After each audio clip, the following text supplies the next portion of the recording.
Isang marangyang party, ngunit isang naghihingalong bata. Habang kumikinang ang mga brilyante sa leeg ni Elena, ang anak niyang si Sofia ay unti-unting nilalamon ng dilim at lason. Wala siyang sakit, tamad lang ang batang iyan, ang sigaw ng ina. Ngunit sa likod ng mamahaling tablet, nakatago ang katotohanang dudurog sa puso ni Roberto. Sino ang tunay na halimaw sa loob ng mansyong ito? Magsisimula na ang paniningil ng hustisya. Roberto, huwag kang OA. Nag-iinarte lang ang batang yan dahil gusto niyang makuha ang atensyon mo. Do you really want to ruin our anniversary party para lang sa isang simpleng sakit ng tiyan? Ang boses ni Elena ay kasing talas ng mga brilyanteng nakakwintas sa kanyang leeg.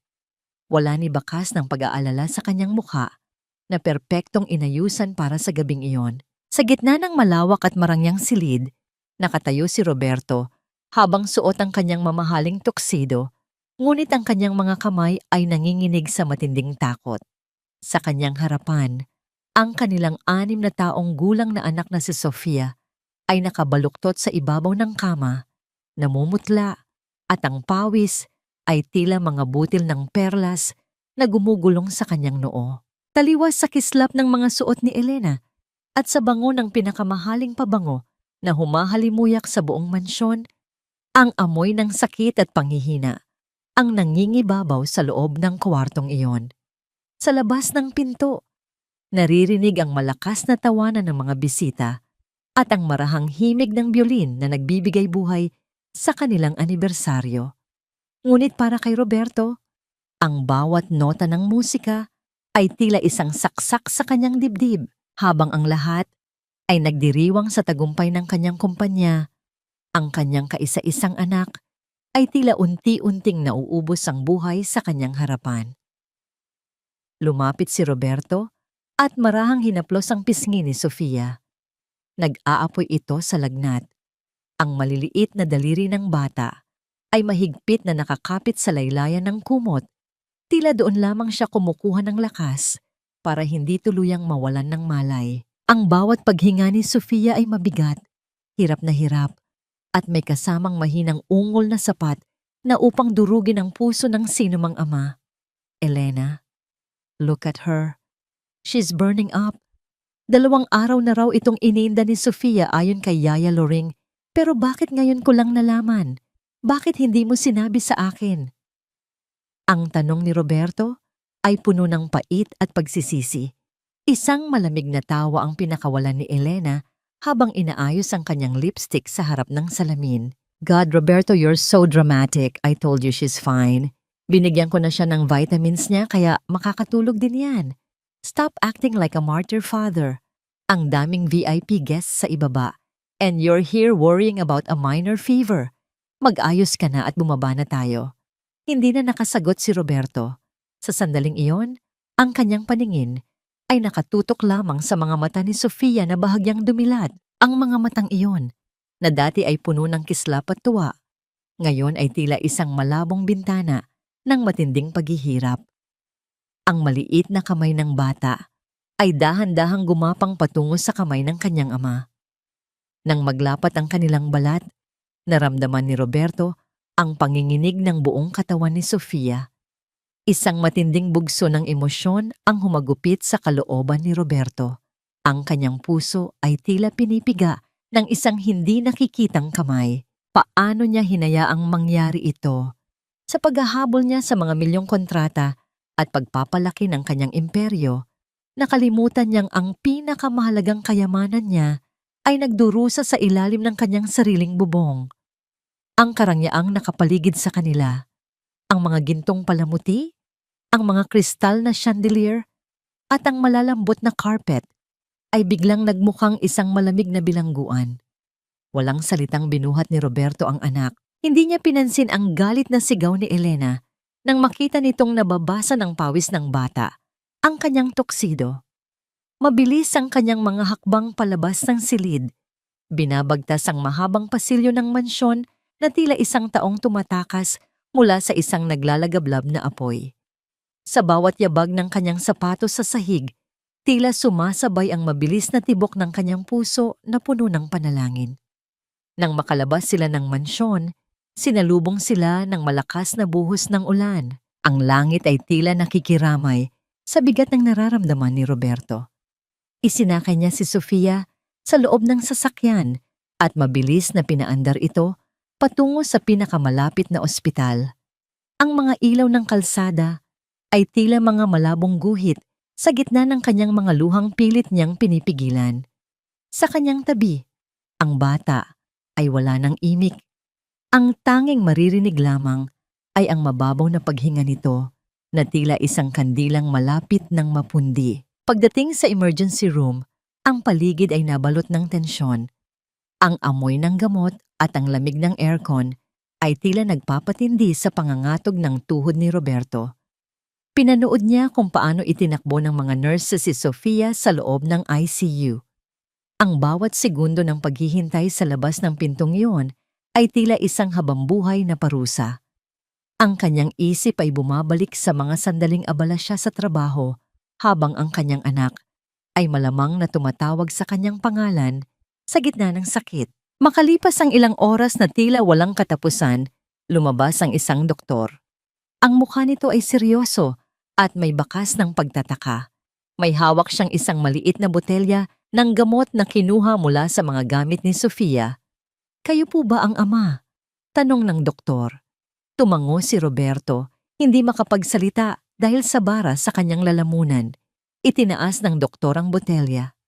"Sir, dinala niyo ang anak niyo dahil sa putok na appendix. Pero sa pagsusuri namin sa kanyang dugo, may nakita kaming hindi inaasahan. Sabi niyo po, vitamins ang ibinibigay ng asawa niyo sa bata para makatulog. Ang laman ng botelyang ito ay hindi vitamins. Ito ay isang uri ng matapang na sedative para sa mga taong may malalang insomnia. Sir, ang dosis na nakita namin sa bata ay sapat na para patigilin ang tibok ng puso ng isang maliit na paslit." Ang mga salita ng doktor ay tila isang malakas na dagok na nagpaguho sa buong mundo ni Roberto. Ang kanyang paningin ay nagdilim at ang kanyang pandinig ay tila nabalot ng isang nakabibinging katahimikan. Napasandal siya sa pader ng ospital, ang kanyang mga kamay ay dahan-dahang napakuyom hanggang sa bumaon ang kanyang mga kuko sa kanyang palad. Sino ang babaeng pinakasalan niya? At anong uri ng kadiliman ang nagtatago sa likod ng magandang mukha ni Elena? Isang katanungan ang pabalik-balik na umaalingaw-ngaw sa kanyang isipan. Tila isang tinik na lalong lumalalim sa bawat paghinga. Kung hindi niya nadala si Sofia sa ospital ngayong gabi, magigising pa kaya ang kanyang anak sa kinabukasan? Ano ba ang drama nito? "Roberto, pinapunta mo ako rito sa ospital para lang pakinggan ang mga akusasyon ng isang doktor na hindi naman tayo kilala. I was just trying to be a good mother. Hirap na ang bata sa pagtulog dahil lagi kang wala, kaya tinulungan ko lang siya." Ang boses ni Elena ay umalingaw-ngaw sa tahimik na hallway ng ospital. Walang pakialam kung may ibang pasyenteng nagpapahinga. Nakatayo siya sa harap ni Roberto, suot pa rin ang kanyang mamahaling gown na tila isang maruming paalala ng party na iniwan nila. Walang bakas ng luha sa kanyang mga mata, kundi purong galit at pagkapahiya dahil sa pagkakaantala ng kanyang gabi. Nakatitig lamang si Roberto sa kanyang asawa. Ang kanyang mga mata ay puno ng hindi maipaliwanag na pait. Sa loob ng ICU, ang kanilang anak ay nakikipaglaban sa kamatayan matapos ang operasyon sa pumutok na appendix. Ngunit ang tanging inaalala ni Elena ay ang kanyang nasirang imahe. Ang bawat salitang lumalabas sa bibig ng babae ay tila mga lason na unti-unting pumapatay sa natitirang respeto ni Roberto para sa kanya. "Isang matapang na sedative, Elena. Iyon ang nakita sa dugo ng anak mo," ang sabi ng doktor. "Sapat na yun para hindi na magising si Sofia." "How could you do this? How could you drug our own daughter?" Ang boses ni Roberto ay mahina, ngunit punong-puno ng panganib. Tila isang bagyong nagtitipon ng lakas sa gitna ng karagatan. "Don't you dare judge me, Roberto. You're never here. My God, I'm doing everything to keep this family together habang ikaw ay busy sa mga bilyon mong kontrata. Stress na ako sa pag-aalaga sa batang yan na walang ginawa kundi umiyak at hanapin ka. Kung binigyan ko man siya ng pampatulog, it's for her own good. At saka, si Yaya Loring ang may hawak ng mga gamot niya. Baka siya ang nagkamali ng timpla, hindi ako. Ang pagbaligtad ni Elena sa katotohanan ay tila isang malamig na hampas ng hangin sa mukha ni Roberto. Hindi niya akalain na ang babaeng pinangakuan niya ng habambuhay ay may kakayahang ituro ang ibang tao para lang iligtas ang sariling balat. Ang pagiging gaslighting queen ni Elena ay lumabas sa bawat galaw nito. Ang pagtaas ng kilay, ang pag-irap, at ang pagpapalabas na siya ang biktima sa sitwasyong ito. Napalingon si Roberto sa salamin ng ICU kung saan makikita ang maliit na katawan ni Sofia na napapalibutan ng mga makina. Ang tunog ng mga kagamitan sa loob ay tila isang mabagal na martilyo na tumitibok sa kanyang sentido. Naalala niya ang mga gabing umuuwi siyang tulog na ang bata. Iniisip na napagod lang ito sa paglalaro. Hindi alam na pinatahimik pala ito ng sariling ina para hindi makaabala sa mga luho nito. Huwag mong isali si Yaya Loring dito. Elena, alam nating dalawa kung sino ang nag-uutos sa loob ng bahay. Ang dumi, Elena. Ang dumi-dumi ng puso mo. Ang bawat salita ni Roberto ay tila mga batong bumabagsak sa katahimikan ng gabi. You're overreacting because you're guilty. Guilty ka dahil wala kang alam sa nangyayari sa bahay na ito. Sigaw ni Elena habang dinuduro ang dibdib ng asawa. If you want to blame someone, look at the mirror, Roberto. Ikaw ang nagpabaya sa amin. Tumalikod si Elena at naglakad palayo. Ang tunog ng kanyang mga takong sa sahig ng ospital ay tila mga huling tibok ng isang relasyong matagal nang patay. Naiwan si Roberto na mag-isa, ang kanyang anino ay tila lalong humaba sa ilalim ng malamig na ilaw ng fluorescent. Ang kanyang buong pagkatao ay tila dinudurog ng pagsisisi. Tama si Elena sa isang bagay. Naging bulag siya. Hinayaan niyang mapunta ang kanyang anak sa kamay ng isang halimaw dahil sa pagtitiwala sa maling tao. Dahan-dahang naupo si Roberto sa bench sa labas ng ICU. Ang kanyang mga kamay ay nakatakip sa kanyang mukha. Sa gitna ng katahimikan, naramdaman niya ang bigat ng bag ni Sofia na dala niya mula sa mansyon. Marahang binuksan ni Roberto ang bag, naghahanap ng kahit anong bagay na magbibigay sa kanya ng koneksyon sa anak. Doon, sa ilalim ng mga damit at panyo, naramdaman niya ang matigas na kanto ng tablet ni Sofia. Ang tablet na yon ay ang tanging kalaro ng bata sa mga gabing mag-isa ito sa silid. Sa panginginig ng mga daliri, binuksan ni Roberto ang device. Hindi ito nakalak. Ang unang bumungad sa kanya ay ang gallery ng mga video. May isang video na kinuha sa loob ng madilim na silid ni Sofia. Tila itinago ang tablet sa pagitan ng mga unan. Pinindot ni Roberto ang play. Ang screen ay nagpakita ng isang malabong imahe, ngunit malinaw ang boses na narinig. Ito ay boses ni Elena, puno ng puot at walang bahid ng pagmamahal. Inumin mo ito, Sofia. Sabi ng inumin mo eh. Huwag kang maarte. May party sa baba at ayaw kong marinig ang iyak mo. Pag hindi mo ito inubos, hindi na babalik si Daddy dito sa bahay. Sasabihin ko sa kanya na bad girl ka at ayaw mo siyang makita. Ang boses ni Elena sa video ay hindi katulad ng malambing na tinig na ginagamit niya sa harap ng mga kamera at mga kaibigan. Ito ay boses ng isang estranghero, puno ng pagkamuhi at pananakot. Sa maliit na screen ng tablet, nakita ni Roberto kung paano marahas na hinawakan ni Elena ang panga ng bata upang pilitin itong lumunok.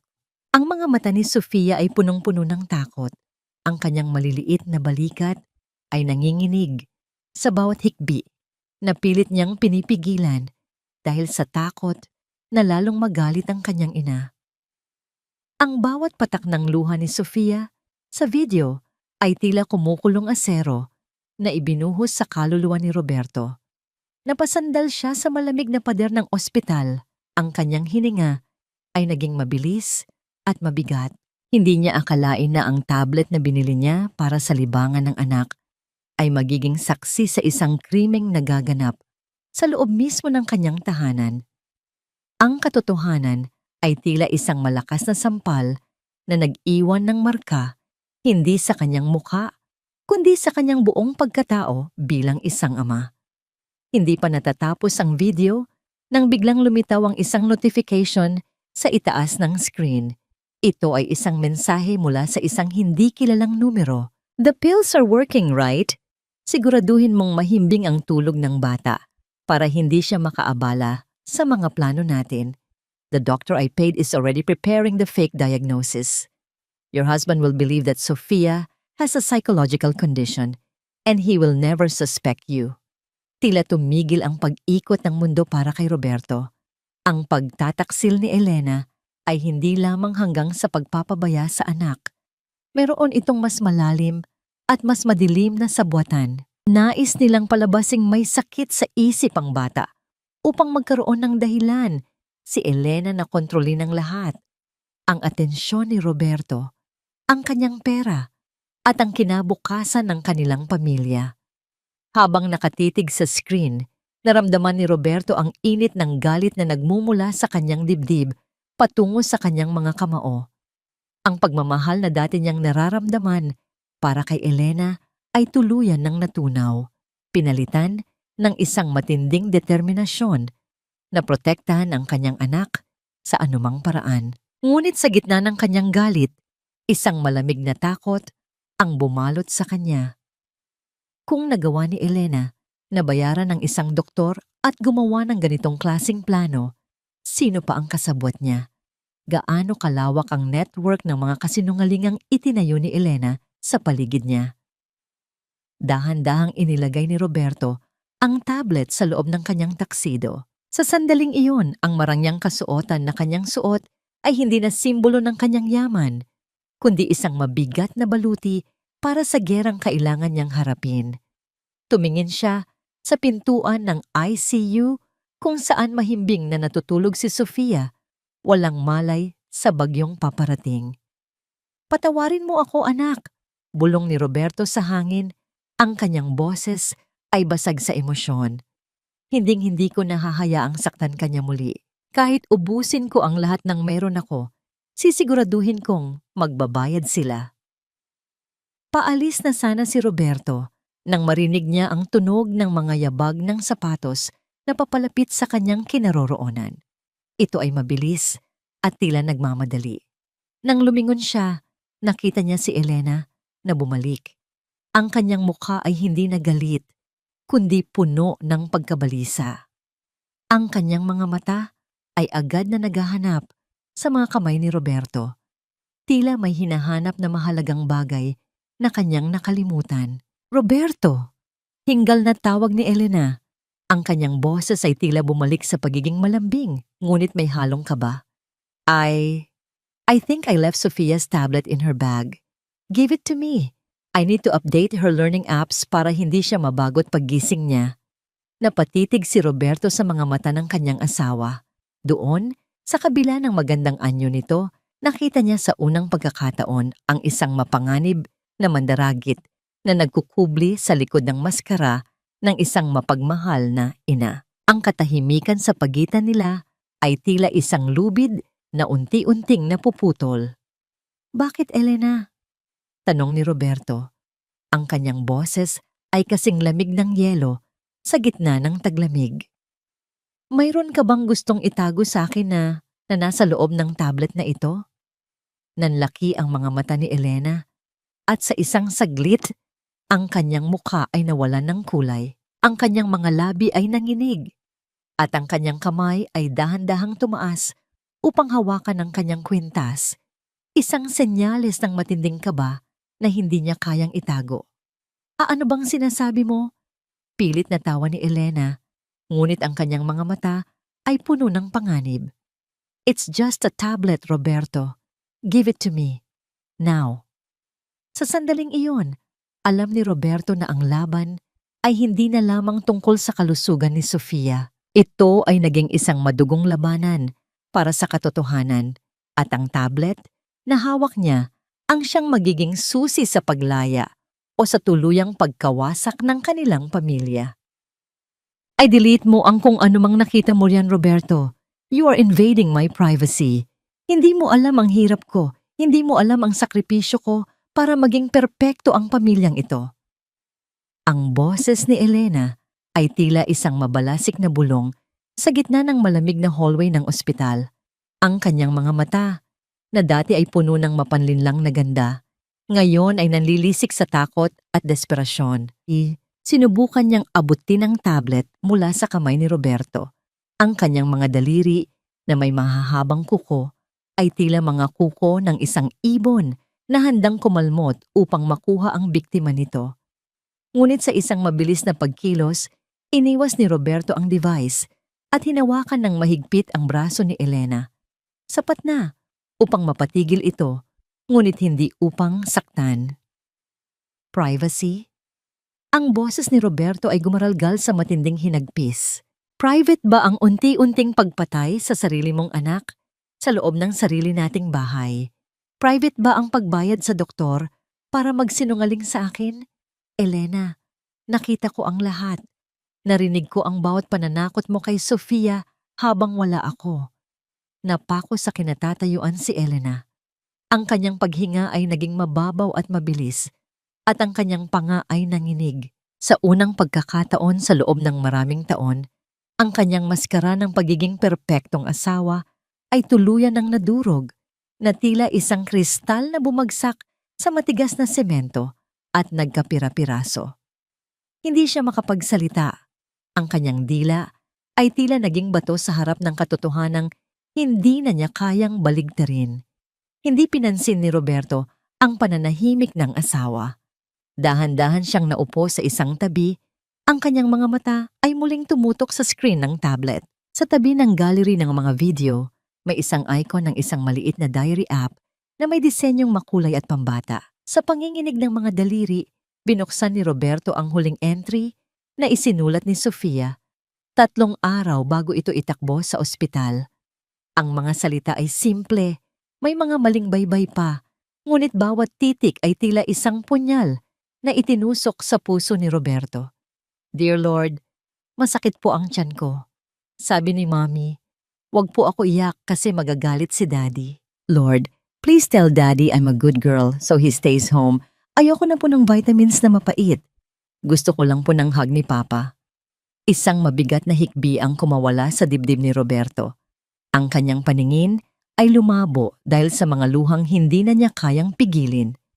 Ang bawat patak ng kanyang luha ay pumatak sa screen ng tablet. Tila hinuhugasan ang mga salitang isinulat ng kanyang anak. Sa gitna ng pag-iisa at sakit, doon niya naintindihan ang lahat. Ang katahimikan ni Sofia, ang pag-iwas ng bata sa kanyang paningin, at ang tila laging pag-aantok nito. Hindi dahil sa ayaw siya ng anak, kundi dahil ginamit ni Elena ang kanyang pangalan bilang isang panakot upang pasunurin ng bata sa kanyang malupit na nais. Naramdaman ni Roberto ang init ng isang presensya sa kanyang tabi. Inaasahan niyang makikita ang pagsisisi sa mukha ni Elena, ngunit laking gulat niya nang makita ang asawa na nakatayo lamang doon. Ang mukha ay tila naging isang malamig na pader ng yelo. Wala nang bakas ng takot sa mga mata nito, kundi isang mapanganib na ngisi na tila isang sugat sa kanyang mukha. Akala mo ba ay mananalo ka sa akin, Roberto? Ang boses ni Elena ay naging kalmado. Isang katahimikang mas nakatatakot kaysa sa anumang sigaw. Lahat ng pera mo, lahat ng koneksyon mo, nakapangalan sa akin ang kalahati niyan. Subukan mong hiyain ako sa harap ng mga kaibigan natin. Subukan mong dalhin ito sa pulis at sisiguraduhin kong sa kangkungan ka pupulutin.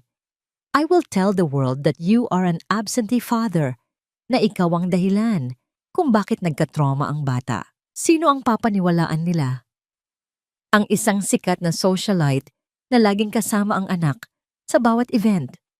O ang isang workaholic na businessman na ngayon lang nalaman ang pangalan ng pediatrician ng anak niya? Ang bawat salita ni Elena ay tila mga latigo na humahampas sa dangal ni Roberto. Alam niyang may punto ang asawa.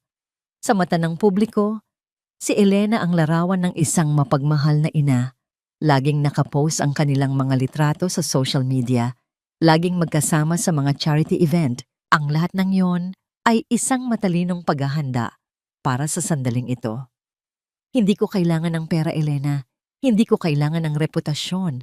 Tugon ni Roberto. Ang kanyang boses ay puno ng determinasyon. Ang kailangan ko lang ay ang kaligtasan ni Sofia mula sa isang halimaw na katulad mo. Tumayo si Roberto. Ang kanyang tindig ay tila isang matatag na tore na hindi matitibag ng anumang bagyo. Tumingin siya ng diretso sa mga mata ni Elena. Ang kanyang paningin ay puno ng puot at matinding desisyon. Sa sandaling iyon, ang tablet na hawak niya ay hindi na lamang isang koleksyon ng mga alaala. Ito ay naging kanyang sandata, ang kanyang tanging paraan upang mabawi ang buhay na ninakaw mula sa kanyang anak. You think you're so smart, muling udyok ni Elena habang dahan-dahang lumalapit at bumubulong sa tainga ni Roberto. Pero nakalimutan mo ang isang bagay. Ang doktor na nag-opera kay Sofia, siya ay matalik na kaibigan ng pamilya ko. Isang tawag ko lang at ang lahat ng records ng bata ay mabubura. Ang vitamins, magiging legal na prescription. You have nothing, Roberto. Wala kang laban sa akin. Naramdaman ni Roberto ang mabilis na pagtibok ng kanyang puso. Ang kaba ay muling gumapang sa kanyang sistema, ngunit hindi niya hinayaang makita ito ni Elena. Lumingon siya patungo sa pintuan ng ICU, kung saan ang maliit na anino ni Sofia ay aninag sa salamin. Doon, sa gitna ng kawalang katiyakan, nakita niya ang isang bagay na hindi napansin ni Elena. Si Yaya Loring, ang matandang tagapag-alaga ni Sofia, ay nakatayo sa dulo ng hallway. Ang kanyang mga mata ay puno ng luha at sa kanyang mga kamay ay may hawak siyang isang maliit na plastic bag na naglalaman ng mga tunay na bote ng gamot na itinago niya mula sa silid ni Elena. Ang matanda ay nakinig sa lahat at ang kanyang panginginig ay hindi dahil sa takot, kundi dahil sa galit. Ang cliffhanger, nagtagpo ang mga mata ni Roberto at Yaya Loring. Sa isang sandali, alam ni Roberto na hindi siya nag-iisa sa labang ito.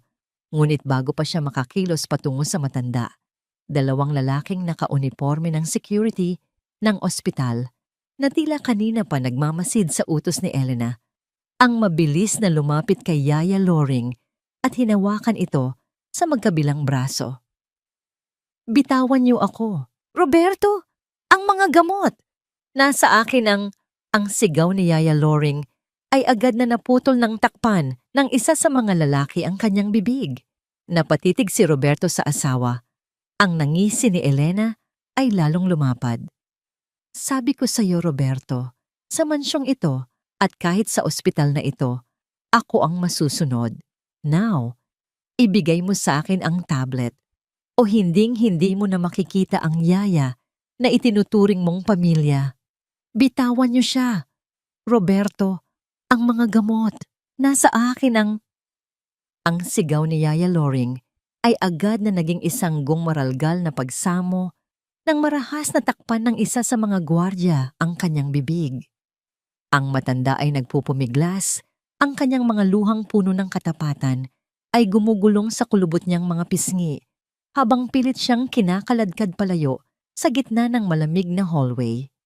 Ang bawat yabag ng kanilang mga sapatos sa makintab na sahig ay tila mga martilyo na tumitibok sa sentido ni Roberto. Sa harap niya, si Elena ay nakatayo ng tuwid. Ang kanyang mga braso ay nakakrus sa kanyang dibdib at ang kanyang mukha ay nababalot ng isang nakapanlulumong ngisi. Ang katahimikan sa paligid ay tila isang buhay na nilalang na dahan-dahang sumasakal sa hininga ni Roberto. Huwag mong subukan ang pasensya ko, Roberto. Ang boses ni Elena ay kasing lamig ng hanging nanggagaling sa aircon ng ospital. Ibinigay ko sa iyo ang lahat, ang aking kabataan, ang aking ganda, at ang aking pangalan. At ngayon, gagamitin mo ang isang basurang tablet para sirain ako? Don't be a hero. Hindi bagay sa iyo ang maging tagapagtanggol ng mga api. Dahil sa simula't sa pool, ikaw ang nagbigay sa akin ng kapangyarihang gawin ang lahat ng ito. Lalong humigpit ang kapit ni Roberto sa tablet na nakatago sa kanyang tuksido. Ang kanyang mga kuko ay tila ibinabaon niya sa kanyang sariling palad, naghahanap ng pisikal na sakit upang malunod ang matinding kirot sa kanyang kalooban. Ang yaman na ibinigay ko sa iyo ay para sa kaligayahan ng pamilyang ito, Elena. Hindi para pambili ng katahimikan ng mga taong dapat ay nagpoprotekta sa anak natin. You are a monster. Isang halimaw na nagtatago sa likod ng mga mamahaling hiyas. Isang matunog na tawa ang pinakawalan ni Elena. Isang tunog na walang bahid ng saya, kundi purong pangungutya. Lumapit siya kay Roberto, ang amoy ng kanyang pabango na tila naging isang nakalalasong hamog. Inayos niya ang kwelyo ng tuksido ni Roberto. Ang kanyang mga daliri ay dahan-dahang humahaplos sa tela na tila isang ahas na naghahanap ng butas para tumuklaw. Monster? Oh, darling, I am a strategist. Bulong ni Elena sa tainga ng asawa. Habang ikaw ay abala sa pagpapatakbo ng Duran Group, ako ang nagpapatakbo ng buhay mo. Lahat ng board members, lahat ng mga kaibigan nating politiko, sila ay nasa ilalim ng aking mga daliri. Isang salita ko lang, Roberto, at ang balita bukas ay tungkol sa isang matagumpay na negosyante na nabaliw dahil sa stress at tinangkang saktan ng kanyang sariling asawa at anak. Do you really want to play this game with me? Tumingin si Roberto sa ICU window. Nakita niya ang maliit na anino ni Sofia sa loob. Ang bata ay nakahiga sa gitna ng puting liwanag. Tila isang anghel na naliligaw sa gitna ng kadiliman. Ang kawalang malay ng kanyang anak ang nagbigay sa kanya ng isang uri ng lakas na hindi kailanman naibigay ng anumang tagumpay sa negosyo. Ito ay ang lakas ng isang amang handang masunog sa impyerno, makuha lamang ang kaligtasan ng kanyang supling. Tapos na ang paglalaro, Elena. Ang boses ni Roberto ay naging malalim at matatag. Maaaring hawak mo ang ospital na ito, maaaring hawak mo ang media, pero ang katotohanan ay hindi mo kailanman mabibili. Ang tablet na ito ay hindi lamang naglalaman ng mga video. Nakasync ito sa aking private cloud server. Sa oras na may mangyaring masama sa akin o kay Yaya Loring, ang lahat ng ebidensya ay direktang mapupunta sa National Bureau of Investigation. Ang nangisi sa mukha ni Elena ay dahan-dahang naging isang mabalasik na guhit. Ang kanyang mga mata ay nanlisik.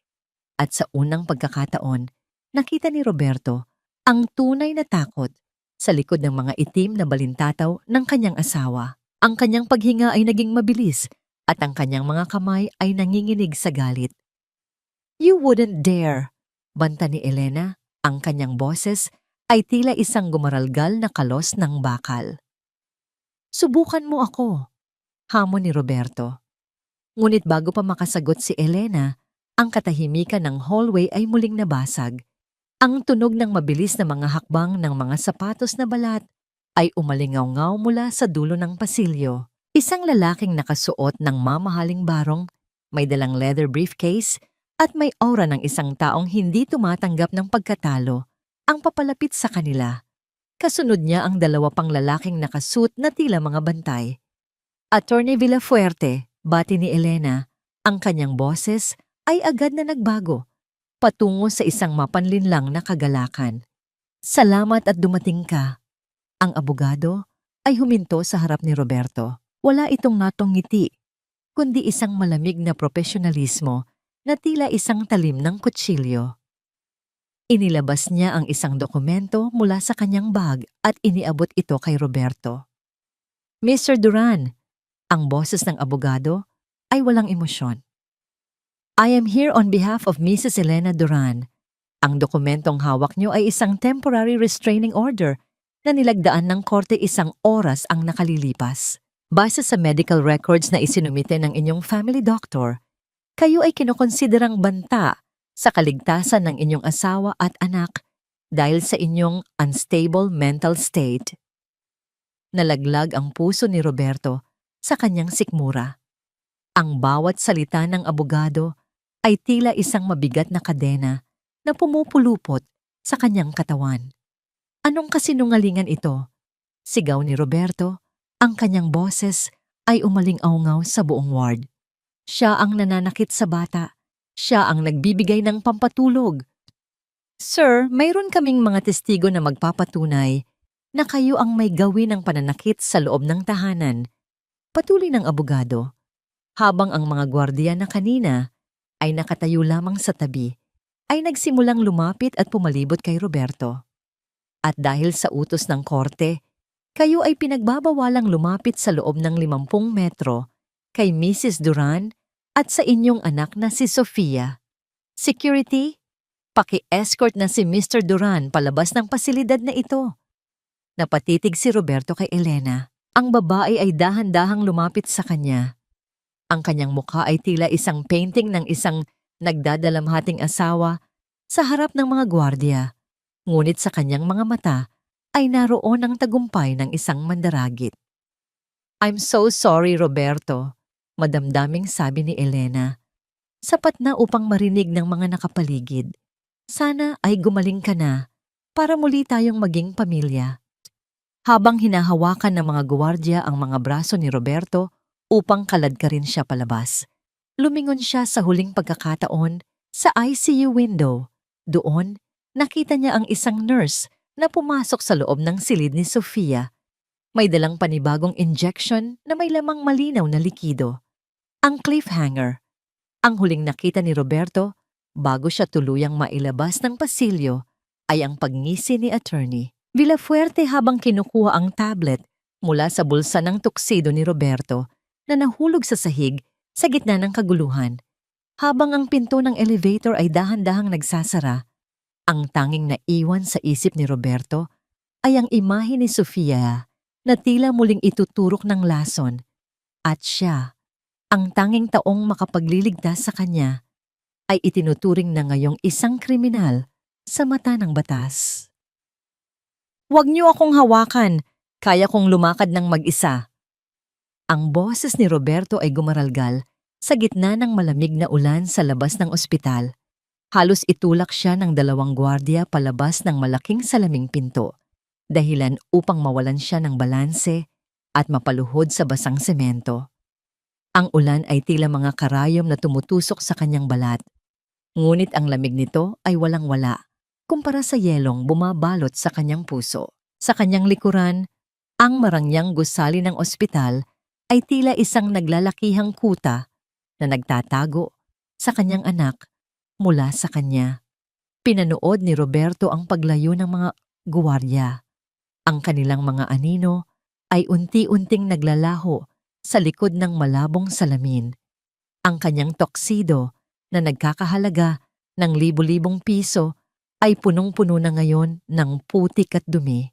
Ang kanyang mga kamay, na dati ay pumipirma ng mga kontratang nagpapatakbo sa ekonomiya, ngayon ay nakabaon sa malamig na tubig sa kalsada, nanginginig sa matinding galit at kawalan ng pag-asa.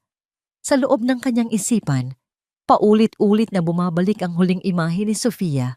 Ang bata ay tila isang maliit na ibon na walang kalaban-laban habang papalapit ang nurse na may dalang hiringgilya. Ang nais ni Roberto ay sumigaw, basagin ang bawat salamin ng ospital, at bawiin ang kanyang anak. Ngunit ang bawat galaw niya ay tila nakakadena ng batas na pinalubog ni Elena sa kanyang leeg. Sir Roberto. Isang mahina at basag na boses ang narinig ni Roberto mula sa madilim na sulok ng parking lot. Dahan-dahan siyang nag-angat ng tingin at nakita ang isang figura na nakasilong sa ilalim ng maliit na bubong ng guardhouse. Si Yaya Loring iyon. Ang kanyang uniforme ay gusot-gusot. Ang kanyang buhok ay basa ng ulan.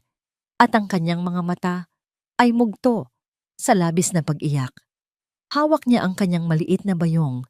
Tila doon lamang siya kumukuha ng lakas upang hindi tuluyang bumagsak ang kanyang matandang katawan. Mabilis na tumayo si Roberto at lumapit sa matanda.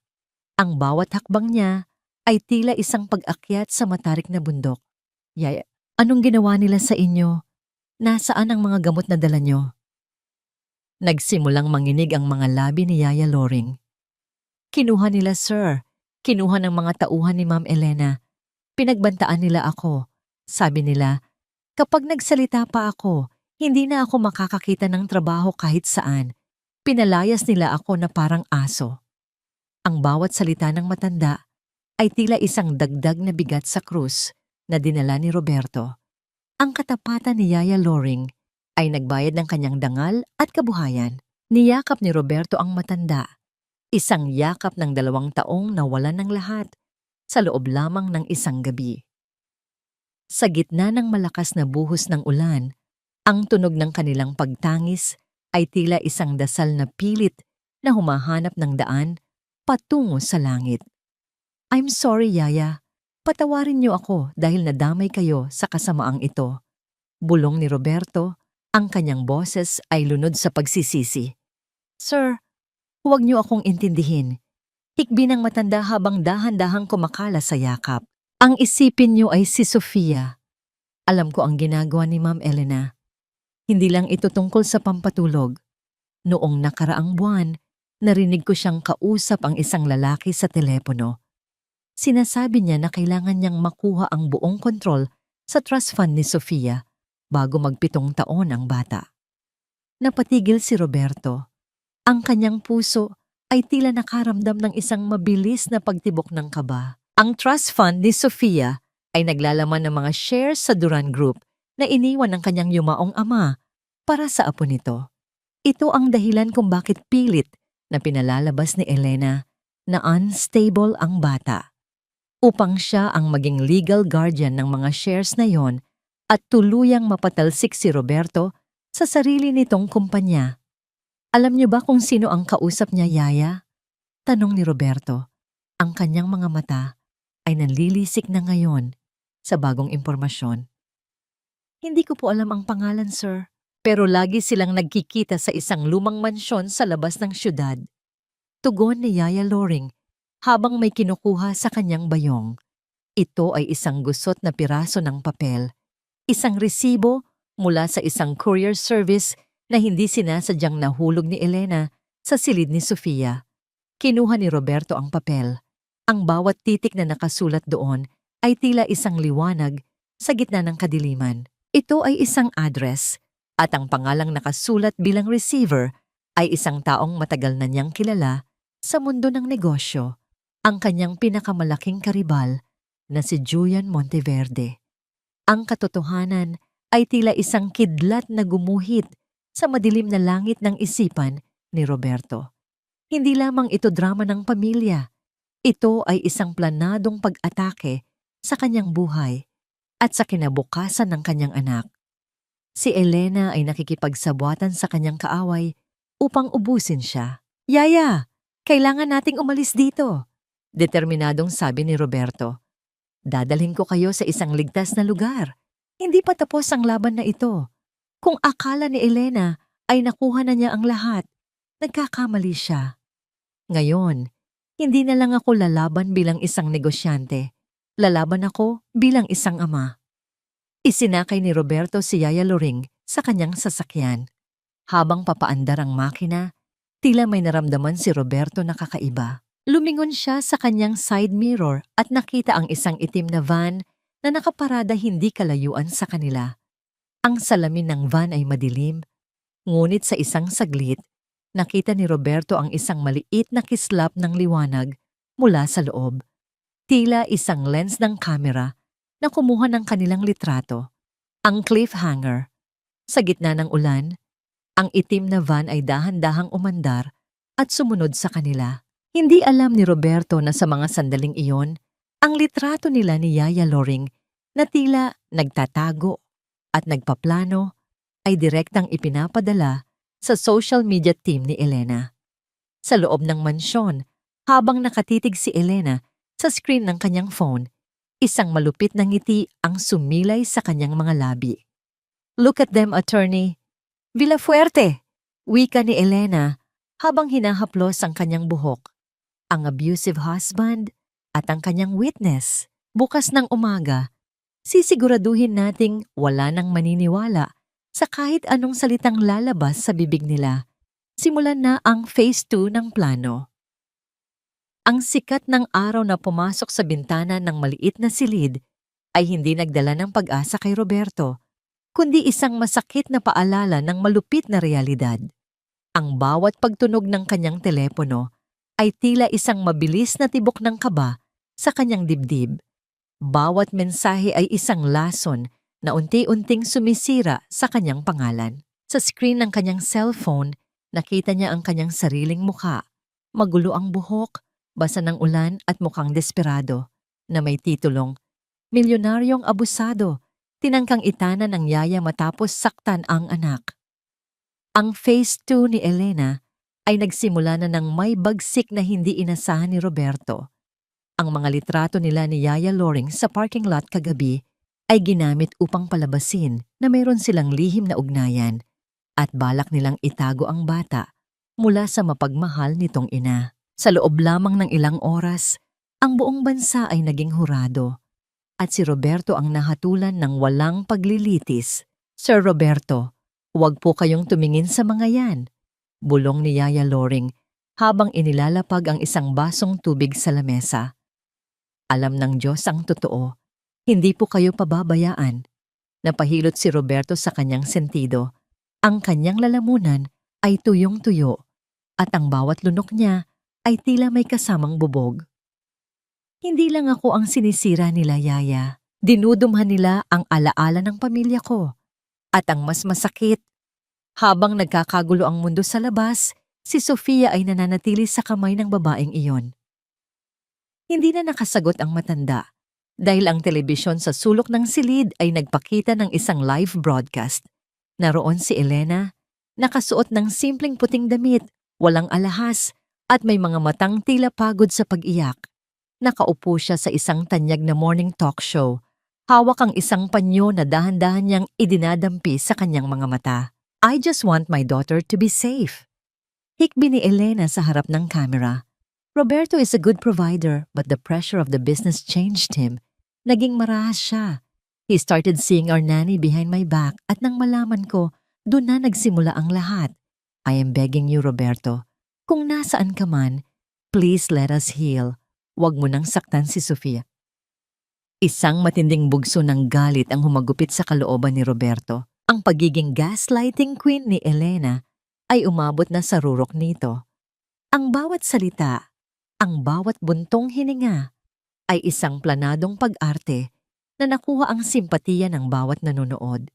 Ang mga komento sa social media ay bumabaha ng puot laban kay Roberto.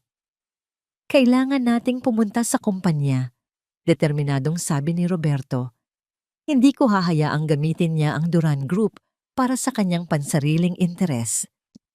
Pagdating nila sa Duran Group headquarters, sinalubong sila ng kawan ng mga reporter na tila mga gutom na lobo. Ang bawat kislap ng kamera ay tila isang pagsaksak sa kanyang dangal. Ang mga katanungan ay sabay-sabay na ibinabato sa kanya. "Totoo bang may relasyon kayo sa yaya nyo? Bakit nyo pinabayaan ang anak nyo? Nasaan ang mga nawawalang pondo ng kumpanya?" Sa tulong ng kanyang mga tapat na security, nakapasok si Roberto sa loob. Ngunit ang malamig na pagtanggap ng board of directors ang mas masakit na sampal sa kanya. Ang mga taong dati ay yumuyukod sa kanyang harapan, ngayon ay hindi man lang makatingin sa kanyang mga mata. Ang hiya o hiya ay bumabalot sa buong boardroom, tila isang madilim na ulap na nagbabantang ulanin ang kanyang buong karera. "Roberto, ang stock prices natin ay bumabagsak," wika ng isa sa pinakamatandang direktor. "Ang mga investors ay nag-aalangan. We cannot have a chairman na sangkot sa ganitong uri ng iskandalo. Para sa ikabubuti ng kumpanya, kailangan mong bumaba sa pwesto." Napatayo si Roberto, ang kanyang boses ay naging malalim at puno ng otoridad. Sa kabila ng pagod, "Ang kumpanyang ito ay itinayo ng dugo at pawis ng aking ama. Hindi ko ito iiwan sa gitna ng kasinungalingan. Ang asawa ko ay gumagawa ng kwento dahil gusto niyang makuha ang trust fund ni Sofia. Ngunit ang bawat depensa niya ay tila tumatalbog sa pader ng kawalang paniniwala. Ang lahat ay nakaplano na. Ang mga pekeng medical records, ang TRO, at ang suporta ng media ay sapat na upang malunod ang boses ng katotohanan. Sa gitna ng tensyon, bumukas ang pinto ng boardroom at pumasok si Attorney Villafuerte. May dala siyang isang makapal na folder at isang nakakalokong nangiti sa kanyang mga labi. Mr. Duran, baka gusto mong tingnan ito bago ka magsalita ng tapos. Ang boses ng abogado ay puno ng pangungutya. Isang lumang record mula sa isang psychiatrist sa Singapore. 10 taon na ang nakalilipas bago mo pa makilala si Elena. Sinasabi rito na mayroon kang intermittent explosive disorder. Sa tingin mo, sino ang papaniwalaan ng korte? Ang isang baliw na ama o ang isang inang nagmamalasakit? Napatitig si Roberto sa dokumento. Alam niyang peke ito. Isang mahusay na gawa-gawang record para tuluyang selyuhan ang kanyang kapalaran. Ang panginginig ng kanyang mga kamay ay hindi dahil sa takot, kundi sa matinding pagkamuhi sa kung gaano kalalim ang kayang gawin ng tao para sa pera at kapangyarihan. Ang cliffhanger. Habang nagtatalo ang lahat, biglang tumunog ang telepono ni Roberto. Ito ay isang tawag mula sa ospital. Sa kabilang linya, ang boses ng isang tapat na nurse na kanyang nabayaran ng lihim ay nanginginig sa takot. Sir Roberto, gising na po si Sofia pero ayaw niyang magsalita. At sir, dinala po siya ni Ma'am Elena sa isang lugar na hindi namin alam. Sabi niya, ililipat daw po ng facility para sa safety ng bata. Sir, mabilis po silang umalis. Wala silang dalang gamit. Nabitawan ni Roberto ang kanyang telepono. Ang tunog ng pagbagsak nito sa carpet ay tila isang huling hudyat ng digmaan. Sa harap ng mga direktor at ng nakangising abogado, isang bagay lamang ang pumasok sa isip ni Roberto. Ninakaw ni Elena ang kanyang anak. At sa pagkakataong ito, wala na siyang pakialam kung mawala man ang kanyang kumpanya. Mahanap lamang si Sofia bago mahuli ang lahat. Nasaan ang anak ko, Elena? Sabihin mo sa akin kung nasaan si Sofia bago ko kalimutan na naging asawa kita. Ang boses ni Roberto ay umalingaw-ngaw sa loob ng marangyang opisina ni Attorney Villafuerte, basag at puno ng panganib. Ang kanyang mga mata ay namumula sa puyat at galit. Ang kanyang mga kamao ay nakakuyom ng mahigpit sa ibabaw ng lamesang kahoy. Ngunit ang tanging tugon ni Elena na nakaupo ng komportable sa isang leather sofa ay ang marahang pag-ikot ng kanyang baso ng tsa. Ang tuyong tunog ng porselana na sumasayad sa platito ay tila isang pangungutya sa paghihirap ni Roberto. Huwag kang sumigaw, Roberto. Baka makalimutan mong nasa ilalim ka pa rin ng TRO. Wika ni Elena, ang boses ay malambing ngunit may talim ng yelo. Dinala ko si Sofia sa isang lugar kung saan hindi siya maaabot ng iyong karahasan. Isang private facility na may pinakamagagaling na doktor. Doon, sisiguraduhin nilang hindi na siya matatakot sa sarili niyang ama. Ang bawat salita ni Elena ay tila isang karayom na itinusok sa puso ni Roberto. Ang mabilis na pintig ng kanyang puso ay tila isang tambol na nagbababala ng panganib sa loob ng kanyang dibdib. Sa kabila ng pagbabanta, hindi sumuko si Roberto.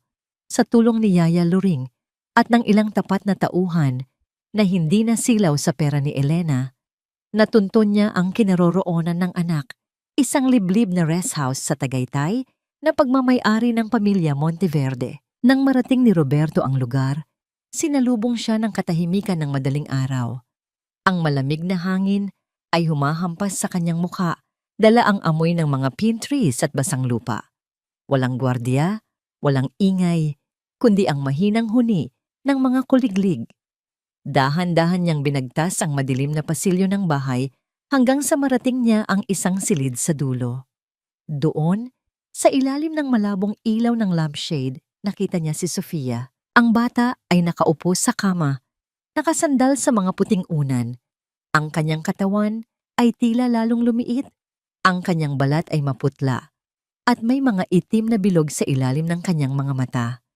Nakatitig lamang siya sa bintana. Walang kibo, tila isang estatwa na nawalan ng kaluluwa. Ang bawat paghinga ni Sofia ay mababaw at ang kanyang maliliit na daliri ay mahigpit na nakakapit sa isang lumang manika. Sofia! Bulong ni Roberto. Ang kanyang boses ay nanginginig sa takot na baka matakot ang bata sa kanya. Dahan-dahang lumingon si Sofia. Ang kanyang mga mata, na dati ay puno ng sindak sa tuwing makikita ang ama, ngayon ay tila naghahanap ng isang pamilyar na anino. Ang katahimikan sa loob ng silid ay tila naging isang mabigat na kumot na bumabalot sa kanilang dalawa.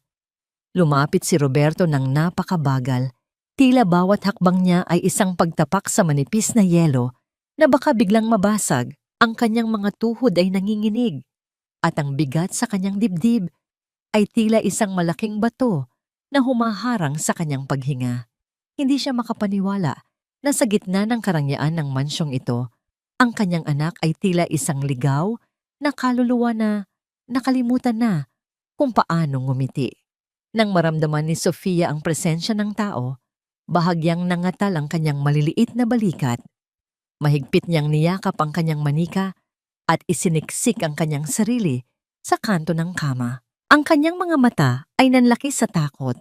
Ang mga balintataw nito ay tila naghahanap ng matatakbuhan. Ang bawat mabilis na paghinga ng bata ay sapat na upang durugin ang puso ni Roberto sa libu-libong piraso. Sofia, baby, huwag kang matakot. Si Papa ito, malambing na sabi ni Roberto.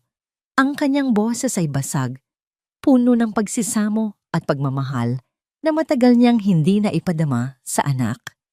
Dahan-dahang naupo si Roberto sa sahig, sa tabi ng kama, upang hindi siya magmukhang banta sa bata. Hindi siya gumalaw.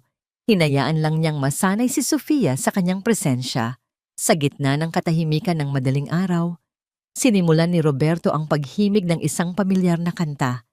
Isang luntiang himig na dati niyang kinakanta noong sanggol pa lamang si Sofia, bago pa siya tuluyang nilamon ng kanyang ambisyon sa negosyo.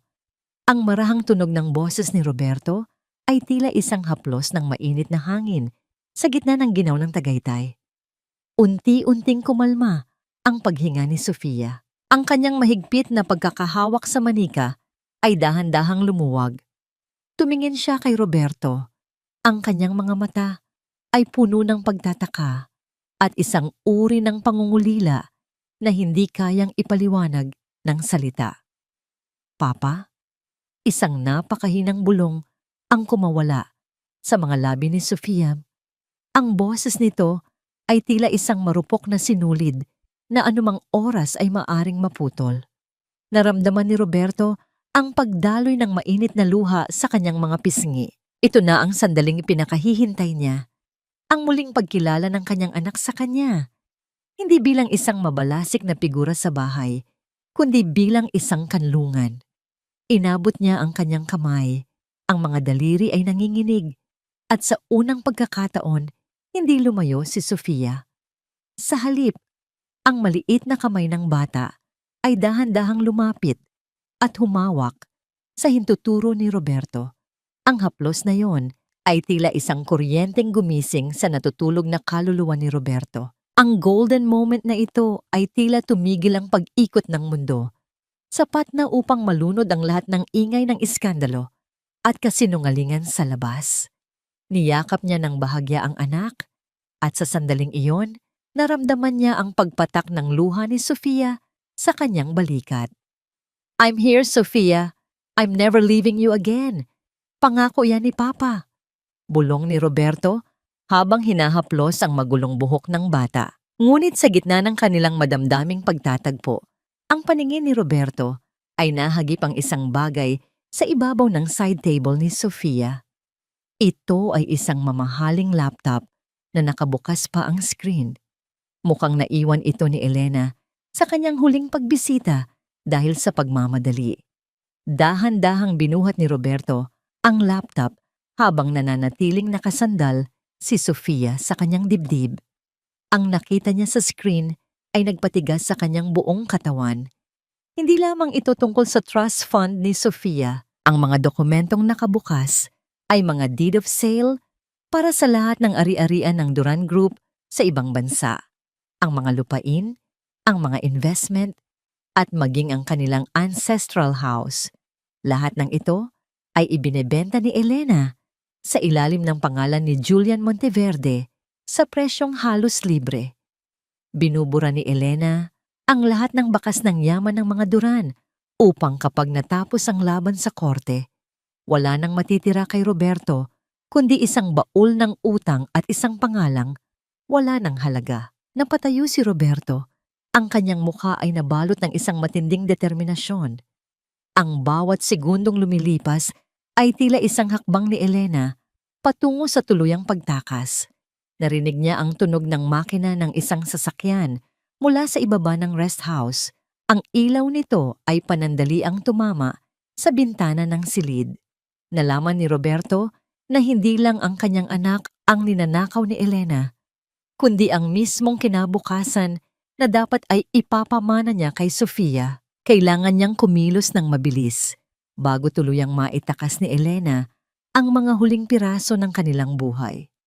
Ibigay mo sa akin ang pirma mo, Roberto. Isuko mo ang korona mo sa Duran Group at baka sakaling hayaan ko kayong mabuhay ng payapa ng anak mo sa kung saang sulok ng mundo niyo gusto. Ang boses ni Elena sa kabilang linya ng telepono ay kasing lamig ng hanging humahampas sa bintana ng rest house sa Tagaytay. Habang nakikinig si Roberto, ang kanyang paningin ay nakatutok sa maliit na kamay ni Sofia na mahigpit na nakakapit sa kanyang laylayan. Ang bawat salita ni Elena ay tila isang matalim na gunting na pinuputol ang mga huling hibla ng pasensya ni Roberto. Alam ni Roberto na hindi lamang ito simpleng pananakot. Ito ay isang deklarasyon ng digmaan kung saan ang tanging bihag ay ang kaligtasan ng kanyang anak. Kunin mo na ang lahat, Elena. Ang kumpanya, ang mga lupain, ang bawat sentimo na pinaghirapan ko. Kunin mo na lahat. Ang boses ni Roberto ay mahina, ngunit may lalim ng isang taong tanggap na ang kanyang kapalaran. Ngunit iwan mo sa akin si Sofia. Hayaan mo kaming mamuhay ng tahimik, malayo sa iyo, at sa lahat ng kasinungalingang itinayo mo. Isang malamig at mapanguyam na tawa ang narinig ni Roberto mula sa kabilang linya. Isang hari na isinusuko ang kanyang kaharian para sa isang munting prinsesa. How poetic, Roberto. Pero huwag kang mag-alala. Gagawin nating legal ang lahat. Sa loob ng 2 oras, magaganap ang emergency board meeting. Kapag hindi ka sumipot at hindi ka pumirma sa pagsuko ng iyong mga shares, sisiguraduhin kong sa oras ding iyon ay ililipad ko si Sofia sa ibang bansa. At sa pagkakataong yon, kahit ang pinakamagaling na tamto ay hindi siya mahahanap. Pinatay ni Elena ang tawag at ang tanging naiwan sa pandinig ni Roberto ay ang mabilis na pintig ng kanyang sariling puso na tila isang tambol sa gitna ng katahimikan. Tumingin siya kay Sofia na ngayon ay payapang nakasandal sa kanyang balikat. Ang maliit na katawan nito ay dahan-dahang gumagalaw sa bawat paghinga. Ang bata ay walang malay na ang kanyang kinabukasan ay nakasalalay sa isang piraso ng papel. Dinala ni Roberto si Sofia kay Yaya Loring na kanina pa naghihintay sa labas ng silid. Ang matanda ay may bakas ng matinding pag-aalala sa kanyang mukha. Sir, ano po ang balak nyo? Huwag nyo pong ibigay ang kumpanya. Iyan ang buhay nyo. Umiling si Roberto habang hinahaplos ang pisngi ng anak. Sa huling pagkakataon bago umalis. Hindi, Yaya. Ang kumpanya ay ginto at semento lamang. Si Sofoy, siya ang tunay kong buhay. Bantayan niyo siya, Yaya. Huwag niyo siyang iiwan kahit anong mangyari. Pagdating ni Roberto sa headquarters ng Duran Group, sinalubong siya ng mga matatalim na tingin ng mga board members. Ang kapaligiran sa loob ng boardroom ay tila isang malamig na kuta, puno ng tensyon at amoy ng mamahaling kape na hinaluan ng amoy ng pagkakanulo. Nakaupo si Elena sa dulo ng mahabang lamesa, Katabi si Attorney Villafuerte at ang bawat galaw niya ay tila isang reyna na naghihintay sa pagsuko ng kanyang kaaway. Mr. Duran, we are waiting! Ang boses ng abogado ay tila isang tuyong kalos ng papel. Inilapag ni Roberto ang mga dokumento sa harap niya. Ang bawat pahina ay naglalaman ng kanyang kapangyarihan, ng kanyang yaman, at ng kasaysayan ng kanyang pamilya.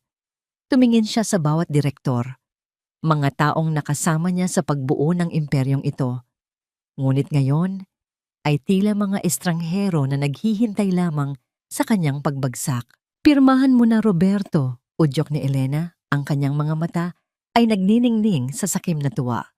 Pirmahan mo at magiging malaya ka na mula sa lahat ng ito. Kinuha ni Roberto ang ballpen. Ang bawat galaw ng kanyang kamay ay tila may kasamang bigat ng 1,000 kilo. Ang tinta sa puting papel ay tila isang itim na lason na unti-unting pumapatay sa kanyang pagiging hari ng mundo ng negosyo. Ngunit sa bawat titik ng kanyang pangalan na isinusulat niya, ang naiisip niya ay ang nangiti ni Sofia, ang amoy ng buhok ng bata, at ang pagkakataong maging isang tunay na ama na wala nang iniisip na kahit anong kontrata. Nang matapos ang huling pirma, isang malalim na buntong hininga ang kumawala sa dibdib ni Roberto. Tumingin siya kay Elena. Ang kanyang paningin ay puno ng awa sa halip na galit. Ngayon, nakuha mo na ang gusto mo, Elena. Ang trono ay sayo na. Pero tandaan mo, ang korona ay gawa sa tinik. At ang bawat sentimong ninakaw mo sa anak mo ay may katumbas na paniningil mula sa langit. Tumayo si Roberto at naglakad palabas ng boardroom. Iniwan ang lahat ng karangyaan at kapangyarihang dati ay itinuturing niyang mundo. Ang kanyang mga hakbang sa marmol na sahig ay tila mas magaan. Ang bawat yabag ay tila isang paglaya mula sa isang gintong kulungan. Ngunit habang pababa siya sa elevator, biglang tumunog ang kanyang telepono. Isang video call mula sa isang hindi kilalang numero. Pagbukas niya, ang tumambad sa kanya ay ang imahe ng kanilang lumang bahay bakasyonan sa Batangas, ang lugar kung saan sinabi ni Yaya Loring na itinago ni Elena ang mga huling ebidensya ng kanyang mga ilegal na transaksyon at ang mga gamot na ginamit kay Sofia. Ang apoy ay mabilis na lumalamon sa kahoy na istruktura ng lumang bahay. Ang malalaking liyab ay tila mga dila ng demonyo na humahalik sa madilim na langit. At sa gitna ng sunog, isang anino ng tao ang nakitang tumatakbo palabas. May dalang isang maliit na kahon bago ito tuluyang mabuwal dahil sa usok. Sir Roberto, ang bahay. Sinunog nila ang bahay. Ang boses sa kabilang linya ay puno ng takot. Ito ay ang caretaker ng bahay. Lahat ng ebidensya, lahat ng itinago ni Yaya Loring para sa inyo. Wala na, sir. Nilalamon na ng apoy ang lahat. Napako si Roberto sa kanyang kinatatayuan sa loob ng elevator. Ang pagsisisi ay tila isang malamig na tubig na ibinuhos sa kanyang buong katawan. Isinuko niya ang kanyang kumpanya para sa katahimikan. Ngunit tila wala talagang balak si Elena na hayaan siyang manalo. Ang lahat ng paraan upang patunayan ang krimen ng asawa ay unti-unti nang nagiging abo sa harap ng kanyang mga mata. Akala mo ba ay matatapos ang lahat sa isang pirma, Roberto? Ang mga abo ng nakaraan ay hindi na muling makapagsasalita pa. Ang boses ni Elena ay tila isang malupit na huni ng hanging amihan habang nakatayo siya sa harap ng malaking bintana ng boardroom. Pinapanood ang paglayo ng sasakyan ni Roberto. Sa kanyang mga kamay, hawak niya ang mga dokumentong nagbibigay sa kanya ng kapangyarihang kontrolin ang bilyong halaga ng yaman. Ang bawat pahina ng papel ay tila isang tropeyong nakuha niya mula sa isang madugong labanan. Sa likuran niya, si Attorney Villafuerte ay tahimik na nag-aayos ng kanyang mga gamit. May bakas ng isang nakapanlulumong tagumpay sa kanyang mukha. Samantala, sa loob ng sasakyan ni Roberto, Ang katahimikan ay tila isang mabigat na kumot na sumasakal sa kanyang hininga. Nakatitig siya sa screen ng kanyang telepono, pinapanood ang mga huling liyab na tumutupok sa kanilang lumang bahay bakasyunan. Ang bawat pagsabog ng baga at ang pagbagsak ng mga haliging kahoy ay tila mga bahagi ng kanyang sariling pagkatao na nagiging abo. Ang usok na kulay abo ay tila isang dambuhalang kamay na humahablot sa huling pag-asa niyang makuha ang hustisya para kay Sofia. Naramdaman ni Roberto ang panginginig ng kanyang mga daliri. Ang galit na kanina pa naglalagablab sa kanyang dibdib ay dahan-dahang napalitan ng isang malamig na determinasyon. Tumingin siya sa labas ng bintana, sa mga kalsadang tila walang pakialam sa kanyang paghihinagpis. Naalala niya ang bawat haplos ni Sofia, ang bawat takot sa mata ng bata, at ang bawat kasinungalingang itinanim ni Elena. Sa sandaling iyon, napagtanto niya na ang apoy ay maaaring tumupok sa kahoy at papel, ngunit hindi nito kailanman kayang sunugin ang katotohanang nakaukit sa kaluluwa ng isang ama. Dumiretso tayo sa National Bureau of Investigation. Ang boses ni Roberto ay naging matatag, walang bakas ng pag-aalinlangan. Ngayon din, pagdating sa korte makalipas ang ilang araw, ang kapaligiran ay nababalot ng isang hindi maipaliwanag na tensyon. Ang amoy ng lumang papel at ang lamig ng marmol na sahig ay tila nagpapatindi sa kaba ng lahat ng naroroon. Si Elena ay nakaupo sa panig ng nasasakdal, nakasuot ng isang simpleng itim na damit na nagpapakita ng kanyang pagdadalamhati sa sitwasyon ng kanilang pamilya. Ang kanyang mga mata ay nananatiling tuyo, ngunit ang bawat galaw niya ay tila isang planadong pag-arte para makuha ang awa ng huwes. Your Honor, simula ni Attorney Villafuerte, ang boses ay puno ng pangungutya habang nakatingin kay Roberto. Ang lahat ng akusasyon ni Mr. Duran ay walang basihan. Ang mga tinatawag niyang ebidensya ay naging abo na sa isang aksidenteng sunog. Wala siyang saksi, wala siyang dokumento, kundi ang kanyang sariling imahinasyon na dala ng kanyang unstable mental state. Isang mahinang bulungan ang gumapang sa loob ng courtroom. Ang bawat mata ay nakatutok kay Roberto, naghihintay ng kanyang pagsabog, ng kanyang pagkatalo. Ngunit si Roberto ay nanatiling tahimik, ang kanyang likod ay tuwid na tila isang haliging hindi matitinag. Dahan-dahan siyang tumayo at lumingon sa pintuan ng silid-pulungan. Bumukas ang pinto at pumasok si Yaya Luring. May bitbit na isang maliit na backpack na pambata, ang backpack ni Sofia. Kasunod niya ang isang lalaking nakauniforme ng NBI na may dalang isang sealed na plastic bag. Ang bawat hakbang ng matanda sa sahig ay tila isang dambuhalang tunog na bumabasag sa kumpiyansa ni Elena. Your Honor, maaaring sinunog nila ang bahay, ngunit nakalimutan ni Mrs. Duran na si Sofia ay isang matalinong bata. Ang boses ni Roberto ay umalingaw-ngaw sa buong courtroom, puno ng otoridad at pait. Ang ebidensyang hinahanap niyo ay hindi kailanman itinago sa bahay na iyon. Itinago ito ni Sofia sa loob ng kanyang paboritong manika na dinala ni Yaya Loring bago pa man kami palayasin. Inilabas ng NBI agent mula sa plastic bag ang mga botelya ng sedative na may mga fingerprint ni Elena, kasama ang isang maliit na voice recorder na ginamit ni Sofia para kausapin ang kanyang papa sa mga gabing mag-isa siya. Ang bawat nota ng boses ng bata, ang bawat iyak, at ang bawat banta ni Elena ay malinaw na narinig sa loob ng korte. So Fubi, inumin mo na ito para hindi ka nahanapin ng papa mo. Ang boses ni Elena sa recording ay tila isang malamig na kutsilyo na humiwa sa katahimikan. Wala siyang pakialam sa'yo, Sofia. Ako lang ang mayroon ka. Ang mukha ni Elena ay nawalan ng kulay. Ang kanyang panga ay nanginig at ang kanyang mga kamay ay pilit na kumakapit sa lamesa.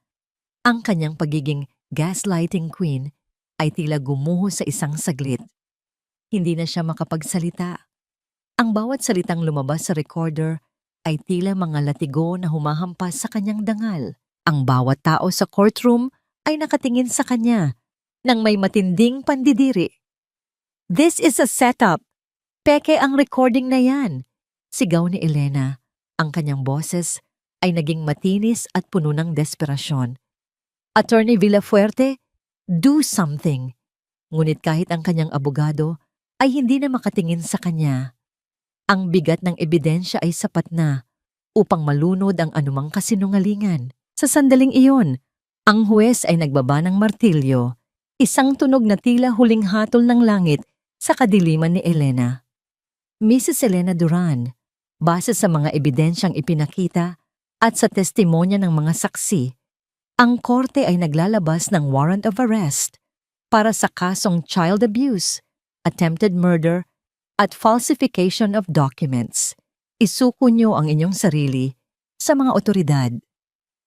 Habang pinoposasan si Elena sa gitna ng courtroom, dahan-dahang lumapit sa kanya si Roberto. Walang galit sa kanyang mga mata, kundi purong awa para sa babaeng mas pinili ang ginto kaysa sa pag-ibig. "Nakuha mo ang kumpanya, Elena," bulong ni Roberto. Sapat na upang siya lamang ang makarinig. Pero sa huli, wala kang nakuha kundi ang kalungkutan ng iyong sariling kulungan. Ang tunay na yaman ay nasa bisig ko na muli at hinding-hindi mo na yon makukuha. Pinanood ni Roberto ang pagkaladkad kay Elena palabas ng korte. Ang tunog ng mga posas ay tila isang malamyos na musika ng hustisya sa kanyang pandinig. Lumingon siya kay Yaya Loring na umiiyak sa tuwa at sa kanyang isipan, nakikita na niya si Sofia na naghihintay sa kanya sa labas. Ang kanyang anghel, ang kanyang buhay, at ang tanging dahilan kung bakit siya nanatiling matatag sa gitna ng bagyo. Ang sikat ng araw na dumadaloy sa bintana ng maliit na bahay sa probinsya ay hindi kasing kislap ng mga chandelier sa mansyon, ngunit ito ay may dalang init na tila humahaplos sa kaluluwa ni Roberto. Ang bawat paggalaw ng mga kurtinang gawa sa manipis na tela ay tila isang marahang sayaw sa gitna ng katahimikan ng umaga. Wala na ang ingay ng mga teleponong walang tigil sa pagtunog, wala na ang tensyon ng mga boardroom meeting, at wala na ang mabigat na presensya ng mga taong nakasuot ng maskara ng pagkakaibigan. Sa loob ng maliit na kusina, nakatayo si Roberto habang suot ang isang simpleng t-shirt at short, malayo sa imahe ng isang makapangyarihang CEO. Ang kanyang mga kamay na dati ay bihasa sa paghawak ng mga mamahaling fountain pen ay nanginginig ng bahagya habang sinusubukang hiwin ang mga gulay. Ang bawat pagtama ng talim ng kutsilyo sa kahoy na sangkalan ay lumilikha ng isang payapang ritmo. Tila bawat hiwa ay pagtatanggal ng mga tinik ng nakaraan. "Papa, is it ready yet? Gutom na po ako." Ang boses ni Sofia ay tila isang masayang himig na bumabasag sa katahimikan. Nilingon ni Roberto ang anak na nakaupo sa maliit na lamesang kahoy, abala sa pagguhit sa kanyang kwaderno. Ang pisngi ni Sofia ay mayroon na muling kulay, at ang kislap sa kanyang mga mata ay tila isang bituin na muling sumikat matapos ang mahabang gabi ng bagyo. Wala na ang takot, wala na ang pag-aalinlangan. "Sandali na lang, anak." Sinusubukan ni Papa na makuha ang tamang asim ng sinigang. Nakangiting tugon ni Roberto. Pumasok si Yaya Loring sa kusina. May dalang basket ng mga bagong pitas na gulay mula sa kanilang maliit na hardin. Hindi mapigilan ng matanda ang mapangiti habang pinapanood ang kanyang amo na hirap sa pagtanggal ng balat ng gabi. Ang eksenang ito ay tila isang panaginip na hindi niya akalaing magkakatotoo. Ang makitang ang isang hari ng korporasyon ay natututong magluto para sa kanyang anak. "Sir Roberto, hayaan niyo na po ako riyan. Baka maputol pa ang daliri niyo." Biro ni Yaya Loring habang marahang kinukuha ang kutsilyo. "No, Yaya. I promised Sofia I'd cook for her today. I need to learn this. I want to be the one to provide not just the money, but the warmth of a home." Seryoso ngunit may halong lambing na sagot ni Roberto. Sa golden moment na ito, habang kumukulo ang sabaw sa palayok, ang amoy ng sampalok at sariwang luya ay humahalimuyak sa buong kabahayan. Ang tunog ng kumukulong tubig At ang pag-akyat ng singaw na may dalang bango ng nilulutong pagkain ay tila isang ritual ng paglilinis. Nang matikman ni Roberto ang sabaw, naramdaman niya ang isang uri ng tagumpay na hindi maibibigay ng anumang multi-million-dollar deal. Ito ang tagumpay ng pagiging isang tunay na magulang. Matapos ang kanilang tanghalian na puno ng tawanan at mga kwento tungkol sa mga ibon sa labas, inihatid ni Roberto si Sofia sa kanyang silid para sa kanyang tanghaling tulog. Wala ng sedative, wala ng takot na baka hindi na magising. Ang bawat pagpikit ng mata ni Sofia ay puno ng tiwala sa kanyang papa. Habang naglilinis ng bakuran si Roberto, narinig niya ang marahang paghinto ng isang sasakyan sa harap ng kanilang maliit na tarangkahan. Ang tunog ng gulong sa graba ay tila isang babala. Isang lalaking nakauniporme ng courier ang lumapit at may inabot na isang kulay abong sobre. Walang pangalan ng sender, tanging ang address lang nila ang nakasulat. Dahan-dahang binuksan ni Roberto ang sobre sa ilalim ng puno ng mangga. Ang hangin ay biglang lumamig, tila may dalang mensahe mula sa nakaraan. Sa loob ng sobre ay may isang sulat na isinulat sa isang piraso ng papel na may tatak ng Correctional Institute for Women. Ang mga titik ay magulo, tila isinulat sa gitna ng matinding emosyon. Roberto, akala mo ba ay nahanap mo na ang kapayapaan? Ang kulungang ito ay hindi sapat para pigilan ang katotohanang hindi mo alam ang lahat. May isang lihim na hindi ko sinabi sa korte, isang sikretong magpapabago sa tingin mo kay Sofia. Kung gusto mong malaman, puntahan mo ako. Pero maghanda ka. Dahil ang kapayapaang tinatamasa mo ngayon ay baka maging abo muli. Naramdaman ni Roberto ang panlalamig ng kanyang mga daliri. Ang papel sa kanyang kamay ay tila naging isang piraso ng yelo na nais niyang bitawan. Lumingon siya sa loob ng bahay, kung saan mahimbing na natutulog ang kanyang anghel. Ang dangling mystery na ito ay tila isang aninong muling gumagapang sa kanyang bagong buhay. Cliffhanger. Sino ang tinutukoy ni Elena? Isa ba itong huling patibong ng isang desperadong babae? O mayroon nga bang madilim na lihim sa pagkatao ni Sofia na hindi pa nadidiskubre ni Roberto? Habang pinagmamasdan ni Roberto ang sulat, nakita niya ang isang maliit na litratong kalakip nito, isang luma at kupas na litrato ng isang sanggol na may suot na kakaibang pulseras, ang eksaktong pulseras na nakita niyang itinago ni Elena sa isang lihim na vault noon. Ang marahang pagkiskis ng mga dahon ng mangga sa bubong ng kanilang bahay ay tila naging isang mapanirang bulong sa pandinig ni Roberto. Hawak pa rin niya ang sulat mula kay Elena. Ang papel ay tila unti-unting bumibigat sa kanyang mga kamay habang ang bawat titik na isinulat ng kanyang asawa ay tila mga buhay na uod na gumagapang sa kanyang sistema. Ang kapayapaang pinaghirapan niyang itayo sa loob ng ilang buwan ay biglang nanganib na gumuho dahil sa isang kupas na litrato at ilang mga salitang puno ng lason. Tumingin siya sa litrato ng sanggol, isang munting anghel na mahimbing na natutulog. Suot ang isang kakaibang pulseras na gawa sa itim na mga bato at isang maliit na gintong pendant na may ukit ng isang hindi pamilyar na simbolo. Naalala ni Roberto ang pulseras na yon. Nakita niya ito sa loob ng vault ni Elena noong nasa mansyon pa sila.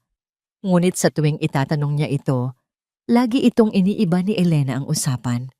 Ang kaba sa kanyang dibdib ay tila isang mabilis na pagtambol na hindi niya mapatigil. Sir Roberto, gising na po si Sofia. Hinahanap kayo.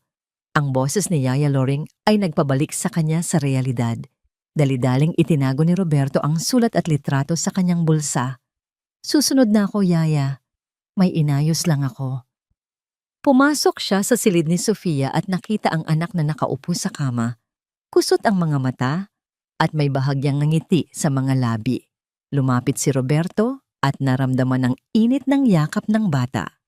Sa sandaling iyon, ang tanging nais niya ay protektahan ang batang ito mula sa anumang katotohanang maaaring sumira sa kanilang mundo.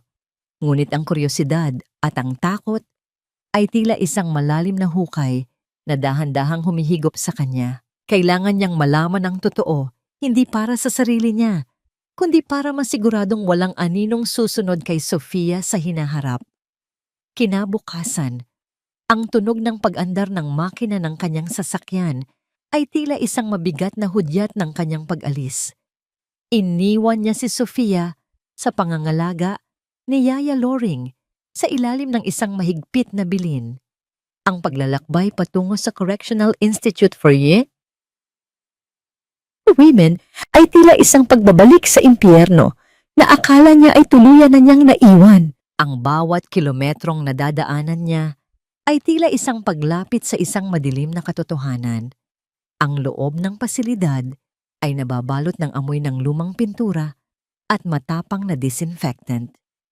Ang bawat pagsara ng rehas na bakal ay lumilikha ng isang tuyong tunog na umuukit sa katahimikan ng hallway.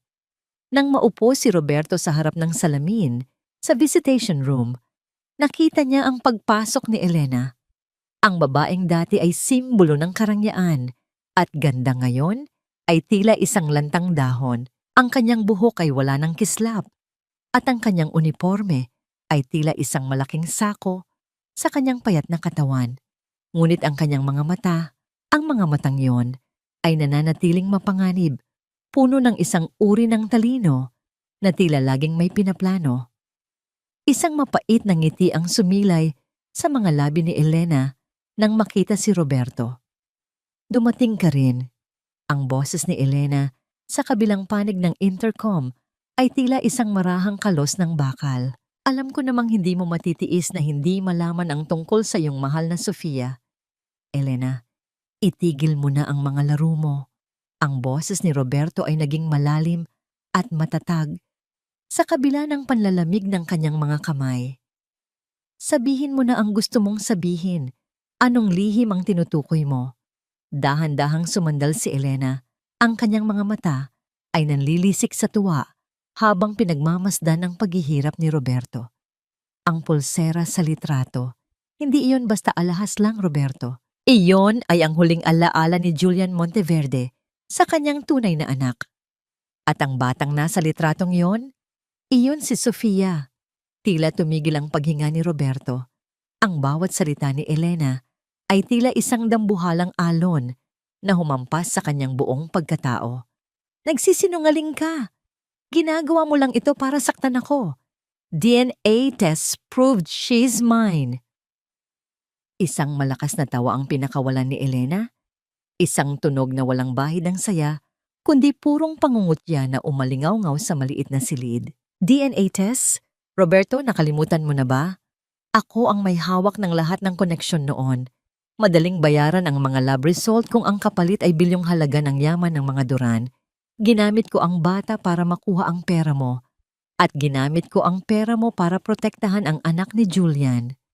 Ang mundo ni Roberto ay tila dahan-dahang gumuho. Ang bawat alaala niya kasama si Sofia. Ang bawat tawa, ang bawat yakap, at ang bawat sakripisyong ginawa niya ay tila biglang naging isang malaking katanungan. Ngunit sa gitna ng kanyang pagkawasak, isang bagay ang napansin niya sa mga mata ni Elena.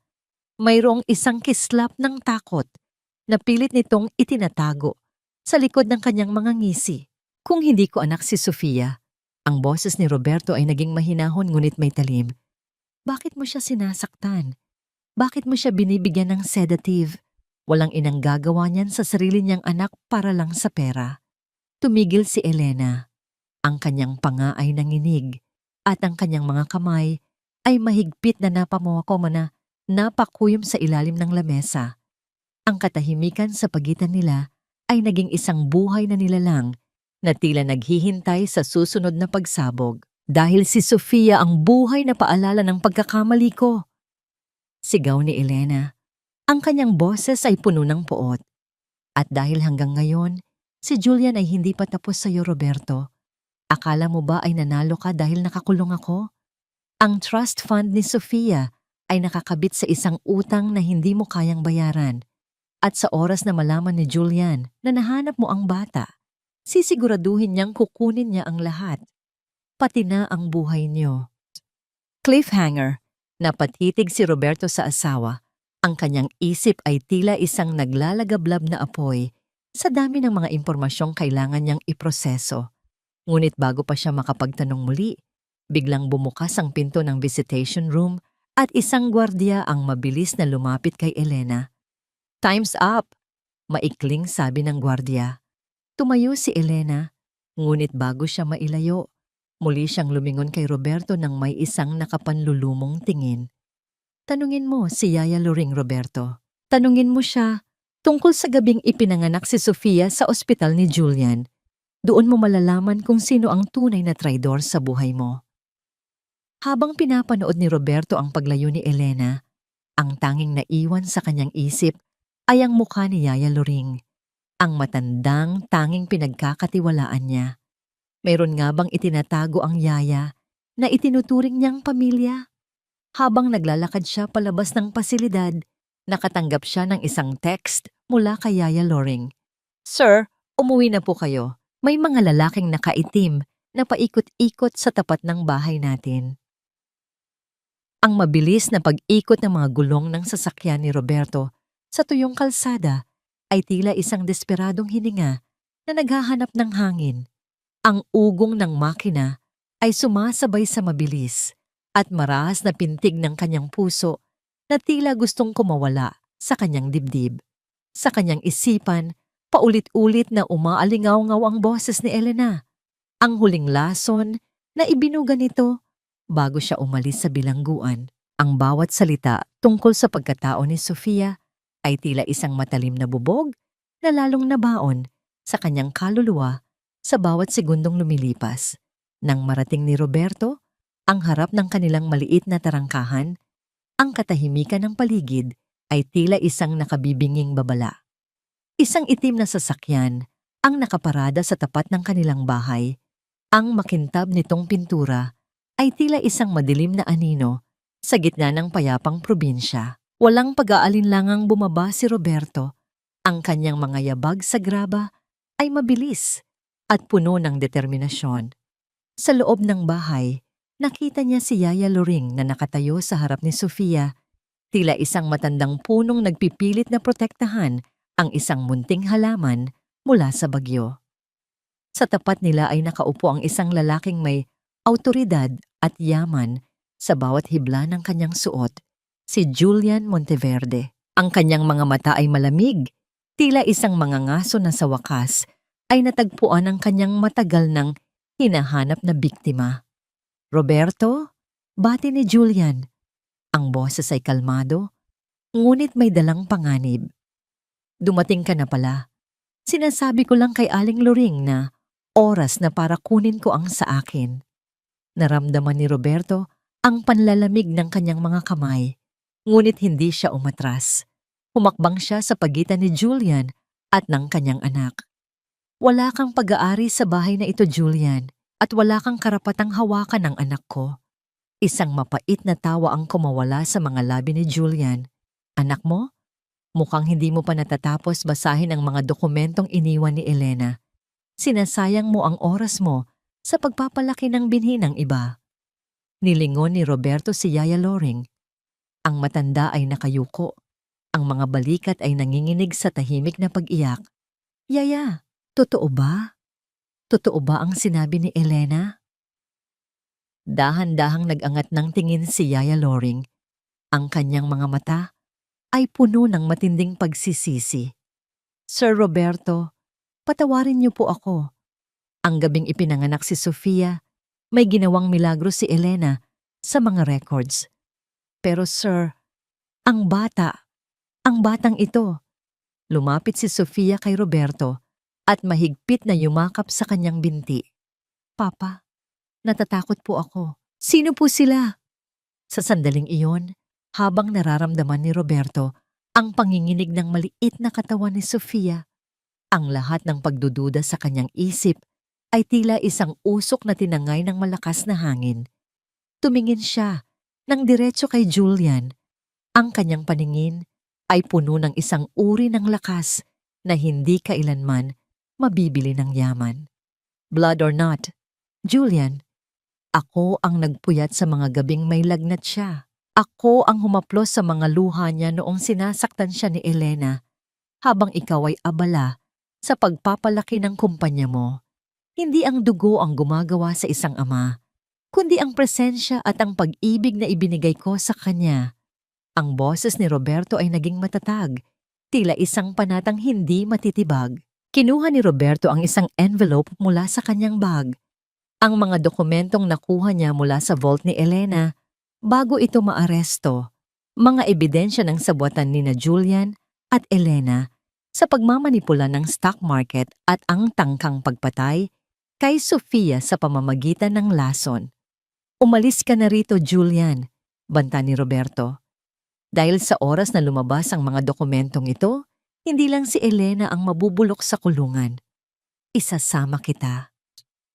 Ang kislap ng tagumpay sa mga mata ni Julian ay biglang naglaho, pinalitan ng isang matinding takot. Alam niyang sa pagkakataong ito, hindi na negosyante ang kaharap niya, kundi isang amang wala ng kinatatakutan. Walang salitang tumayo si Julian at mabilis na lumabas ng bahay. Ang tunog ng pag-andar ng kanyang sasakyan ay tila isang hudyat ng kanyang tuluyang pagsuko. Nang muling bumalik ang katahimikan, napaluhod si Roberto at niyakap ng mahigpit si Sofia. Ang init ng katawan ng bata at ang amoy ng buhok nito ay tila isang gamot na nagpahilom sa bawat sugat ng kanyang puso. Sir Roberto, bulong ni Yaya Loring habang pinapahid ang kanyang mga luha. Nagsinungaling si Elena sa inyo sa huling pagkakataon. Ginawa niya iyon para sirain ang natitira ninyong saya. Kayo ang tunay na ama ni Sofia. Ang record na pinalitan niya ay ang birth certificate para magamit niya ang bata laban kay Julian kung sakali. Pero ang dugo niyo ang nananalaytay sa kanya. Pinangakuan niya ako ng kamatayan kung magsasalita ako. Isang malalim na buntong hininga ng kaluwagan ang kumawala sa dibdib ni Roberto. Ang golden moment na ito ay tila isang bagong pagsilang. Ang katotohanan ay hindi na mahalalaga dahil sa kanyang puso, matagal na niyang alam na si Sofia ay kanya. Makalipas ang 5 taon, ang tunay na kayamanan ay hindi na susukat sa laki ng kinikita, kundi sa oras na ibinibigay sa mga mahal sa buhay. Ang boses ni Roberto ay malinaw habang binabasa niya ang huling pahina ng isang kwento para kay Sofia. Sila ay nakaupo sa veranda ng kanilang maliit na bahay sa harap ng dagat. Ang tunog ng mga alon na humahalik sa pampang ay tila isang malamyos na uyayi sa gitna ng dapit hapon. Si Sofia, na ngayon ay isang masayahing batang babae, ay mahimbing na nakasandal sa kanyang papa. Ang takot na dati ay bumabalot sa kanya ay tuluyan nang napalitan ng tiwala at pagmamahal. Si Yaya Loring ay masayang naghahanda ng hapunan sa loob. Ang amoy ng nilulutong adobo ay humahalik sa hangin. Nahanap na ni Roberto ang tunay na kapayapaan. Ang kumpanya ay hawak na ngayon ng isang tapat na foundation at ang yaman na natira ay ginagamit para sa pagpapatayo ng mga pasilidad para sa mga batang biktima ng pang-aabuso. Napatawad na ni Roberto ang nakaraan, hindi dahil karapat-dapat si Elena, kundi dahil karapat-dapat siyang magkaroon ng payapang bukas kasama ang kanyang anak. Habang pinagmamasdan niya ang papalubog na araw na nagbibigay ng kulay ginto sa karagatan, alam ni Roberto na ang pinakamahalagang kontratang pinirmahan niya sa buong buhay niya ay ang pangakong maging isang ama, isang tungkuling hinding-hindi niya kailanman tatalikuran. Ang buhay ay tila isang sinag ng araw matapos ang isang mahabang ulan. Mayroon ng pag-asa at patawad. At sa huling pagkakataon, bago tuluyang magdilim ang langit, muling narinig ang pinakamaganang tunog sa mundo para kay Roberto, ang masayang tawa ng kanyang anak na malaya, ligtas at minamahal.